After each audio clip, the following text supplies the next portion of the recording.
തിരുവചന സന്ദേശങ്ങൾ ശ്രവിക്കുന്നതിനായി ഭാഗ്യവചനധാര ഇന്ന് തന്നെ സബ്സ്ക്രൈബ് ചെയ്യുക. ദൈവം നിങ്ങളെ അനുഗ്രഹിക്കട്ടെ.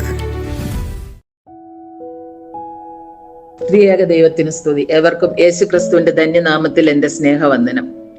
ഒരു പരിശുദ്ധ 50 നോമ്പിലൂടെ യാത്ര ചെയ്യുന്ന നമ്മുടെ കർത്താവിന്റെ അപ്പോസ്തലനായ പൗലോസ് ലീഗ റോമിലെ കാരാഗൃഹത്തിൽ കിടന്നുകൊണ്ട് എഴുതി എഫേസുസിലെ സഭയ്ക്ക് കൊടുത്ത ലേഖനത്തിൽ പറഞ്ഞിരിക്കുന്ന ഒരു വാക്യമാണ്, ഇത് ദുഷ്കാലമാകിയാൽ സമയം തക്കത്തിൽ ഉപയോഗിച്ചുകൊള്ളുവേ. എഫേസ്യ ലേഖനം 5:16.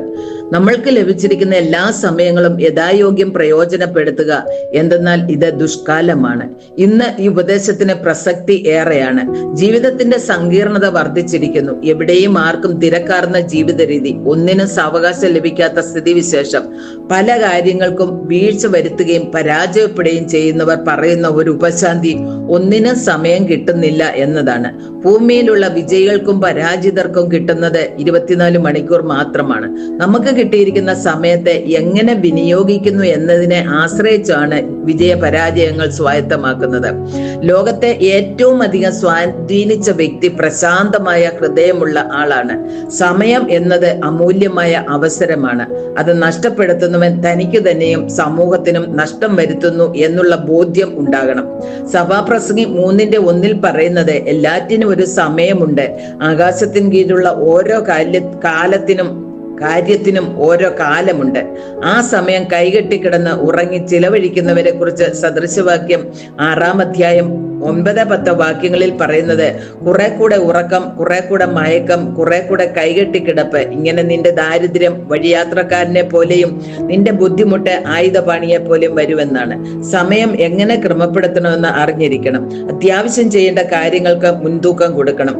ഏതൊക്കെ കാര്യങ്ങൾ ചെയ്യേണ്ടതില്ല എന്ന് കണ്ടുപിടിച്ച് ഓരോന്നിനും സമയം ക്രമീകരിച്ച് കാര്യങ്ങൾ നടത്തിയാൽ എല്ലാ കാര്യങ്ങളും സമയബന്ധിതമായി ചെയ്യാൻ സാധിക്കും. അതിന് സമയനിഷ്ഠ ആവശ്യമാണ്. പണത്തേക്കാൾ അമൂല്യമാണ് സമയം.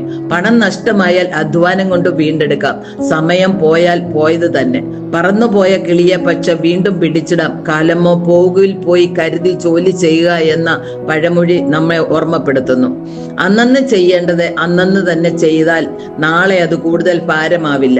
യാക്കോബ് ലീഗ 4:13-14 വാക്യങ്ങളിൽ നമ്മെ ഓർമ്മപ്പെടുത്തുന്നത്, ഇന്നോ നാളെയോ ഞങ്ങൾ ഇന്ന പട്ടണത്തിൽ പോയി അവിടെ ഒരാണ്ട് വ്യാപാരം ചെയ്ത് ലാഭം ഉണ്ടാക്കൂ എന്ന് പറയുന്നവരെ കേൾപ്പീൻ. നാളത്തേത് നിങ്ങൾ അറിയുന്നില്ലല്ലോ. നിങ്ങളുടെ ജീവൻ എങ്ങനെയുള്ളത്? അല്പനേരത്തേക്ക് കാണുന്നതും പിന്നെ മറഞ്ഞു പോകുന്നതുമായ ആവിയല്ലോ.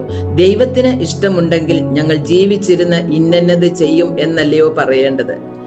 ദൈവം തക്ക സമയത്ത് തന്നെ പ്രവർത്തിക്കുന്നു എന്ന് നാം മനസ്സിലാക്കണം.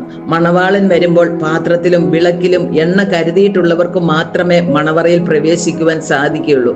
സമയ ക്രമീകരണത്തിൽ നമ്മുടെ ജീവിതത്തിൽ അനുവർത്തിക്കേണ്ട 8 മൂല്യങ്ങളെ കുറിച്ച് നോക്കാം.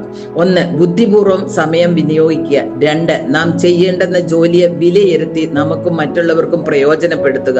3. ഓരോ ദിവസവും സന്തോഷം കണ്ടെത്തുക. 4. എല്ലാവരോടും സ്നേഹം ആചരിക്കുക. 5. ആഗ്രഹങ്ങൾക്ക് കടിഞ്ഞാണിടുക. 6. സൗഹൃദം വളർത്താൻ സമയം കണ്ടെത്തുക.